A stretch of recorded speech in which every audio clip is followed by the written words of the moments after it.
Welcome to my educational channel విద్యా ఉద్యోగ సమాచారానికి స్వాగతం. డైలీ జీకే క్వశ్చన్స్ ఇవాళ 306 వీడియో అండి. మీకు ప్రతిరోజు కరెంట్ అఫైర్స్, స్టాండర్డ్ జీకే నుండి చాలా ముఖ్యమైన ప్రశ్నలు డిస్కస్ చేయడం జరుగుతుంది. ప్రతిరోజు 10 ప్రశ్నలు. మరి ఇలాంటి డైలీ అప్డేట్స్ కోసం ఛానల్ని సబ్స్క్రైబ్ చేయండి, వీడియోను లైక్ చేయండి. ఈరోజు క్వశ్చన్ నెంబర్ 1. 1976లో చేసిన 42వ రాజ్యాంగ సవరణ ద్వారా రాష్ట్ర జాబితా నుండి ఎన్ని అంశాలను ఉమ్మడి జాబితాలోకి మార్చారు? మనకి ఈ అధికారాల విభజన అనేది 3 రకాలుగా ఉందండి. కేంద్ర జాబితా, రాష్ట్ర జాబితా, ఉమ్మడి జాబితా. కేంద్ర జాబితాలో ఉన్న అంశాల మీద కేంద్రం చట్టాలు చేస్తుంది. ఉదాహరణకి రైల్వేలు కానివ్వండి, అట్లాంటి. రాష్ట్ర జాబితాలో ఉన్న అంశాల మీద రాష్ట్రం చట్టాలు చేస్తుంది. అగ్రికల్చర్ కానివ్వండి, పోలీస్ వ్యవస్థ, ఇట్లాంటివి.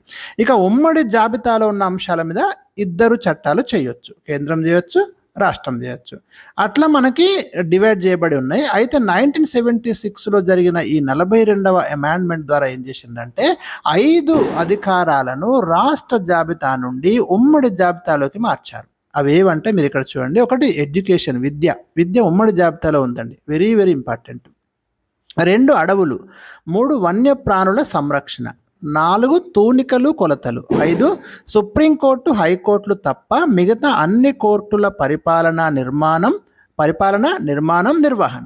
ఇవి మాత్రం మీకు స్టేట్ లిస్ట్ నుండి కాంకరెంట్ లిస్ట్లోకి తీసుకున్నారు.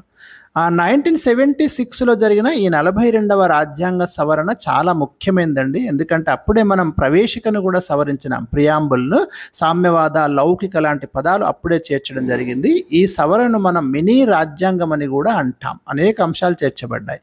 Question number 2. ప్రపంచంలో మొట్టమొదటి లిఖిత రాజ్యాంగం ఏ దేశం రూపొందించుకున్నది? రిటన్ కాన్స్టిట్యూషన్ అనేది ఏ దేశం రూపొందించుకున్నది? First time. ఇక్కడ 3 ఆప్షన్స్ ఇచ్చాను. Britain, America, India.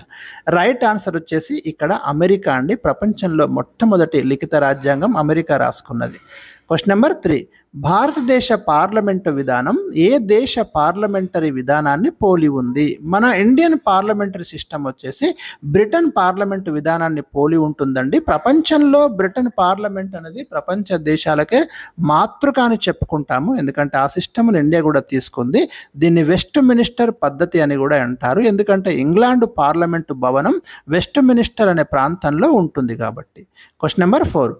భారతదేశానికి ఒక రాజ్యాంగ పరిషత్తు ఉండాలని మొట్టమొదటిసారిగా ప్రతిపాదించింది ఎవరు? ఇంపార్టెంట్ క్వశ్చన్ అండి. MN Roy first time demand చేశాడు రాజ్యాంగ పరిషత్తు గురించి. Question number 5. భారత రాజ్యాంగ పరిషత్తు కోసం మొట్టమొదటిసారిగా డిమాండ్ చేసిన పార్టీ ఏది? దీనికి ఆన్సర్ వచ్చేసి స్వరాజ్ పార్టీ అండి. ఫస్ట్ టైం రాజ్యాంగ పరిషత్తు కోసం డిమాండ్ చేసిన ఒక పొలిటికల్ పార్టీ. Question number 6. దేశ విభజనకు ముందు రాజ్యాంగ పరిషత్ సభ్యుల సంఖ్య ఎంత?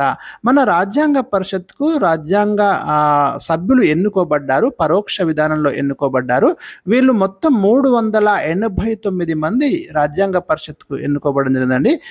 టోటల్ ఎంతమంది అన్నప్పుడు ఆన్సర్ వచ్చేసి 389. అందులో బ్రిటిష్ పాలిత ప్రాంతాల నుంచి 292 మంది బై ఎలక్షన్ ద్వారా వచ్చిండ్రు. స్వదేశీ సంస్థానం నుంచి 93 మంది నామినేషన్ ద్వారా రావడం జరిగింది. చీఫ్ కమిషనరేట్ ప్రాంతాల నుంచి 4, మొత్తం 389 మెంబర్స్ అయితే మనకు భారత రాజ్యాంగ పరిషత్కి ఎన్నుకోబడ్డారన్న విషయం, అంటే రావడం జరిగిందన్న విషయాన్ని మీరు గమనించండి. తర్వాత దేశ విభజన తర్వాత రాజ్యాంగ పరిషత్ సభ్యుల సంఖ్య 299కి పడిపోయింది. ఎందుకంటే 90 మంది మనకి పాకిస్తాన్కి వెళ్ళిపోయారు. Question number 7. రాజ్యాంగ పరిషత్ సభ్యులు సగటున ఎన్ని లక్షల జనాభాకు ఒకరు చొప్పున ఎన్నికయ్యారు? ప్రతి 10 లక్షల జనాభాకు ఒకరు చొప్పున రాజ్యాంగ పరిషత్ సభ్యులను ఎన్నుకోవడం అనేది జరిగింది. ఇది ఇండైరెక్ట్ ఎలక్షన్. Question number 8. భారత రాజ్యాంగ పరిషత్కు డాక్టర్ బిఆర్ అంబేద్కర్ ఏ ప్రాంతం నుండి ఎన్నికయ్యారు? డాక్టర్ బిఆర్ అంబేద్కర్ భారత రాజ్యాంగ పరిషత్లో కీలకమైన వ్యక్తి అండి. ఎందుకంటే మనకు డ్రాఫ్టింగ్ కమిటీ చైర్మన్గా కూడా ఉన్నారు. బెంగాల్ ప్రాంతం నుండి ఎన్నిక కావడం జరిగింది. అయితే దేశ విభజన కారణంగా బెంగాల్ నుండి మరి సభ్యత్వం కోల్పోయి తిరిగి బొంబాయి నుండి నామినేట్ కావడం అనేది జరిగింది. మీరు ఆన్సర్ అక్కడ క్వశ్చన్ అడిగే విధానాన్ని బట్టి ఆన్సర్ చేయాలి. Question number 9. భారత రాజ్యాంగ పరిషత్తు మొట్టమొదటి సమావేశానికి ఎంతమంది హాజరయ్యారు? మొట్టమొదటి సమావేశం మనకు 1946లో జరిగిందండి. డిసెంబర్లో 211 మంది అటెండ్ కావడం జరిగింది డిసెంబర్ 9న జరిగిన ఈ సమావేశానికి. Question number 10. భారత రాజ్యాంగ పరిషత్తు చివరి సమావేశం ఎప్పుడు జరిగింది? 1950 జనవరి 24న జరిగిందండి చివరి సమావేశం. అప్పుడే మనకు జాతీయ గీతం, జాతీయ గేయం వీటినైతే మరి ఆమోదించడం కూడా జరిగింది. సో ఇవి నేను ఈరోజు మీకు అందించినటువంటి 10 top 10 important questions. Thank you for watching.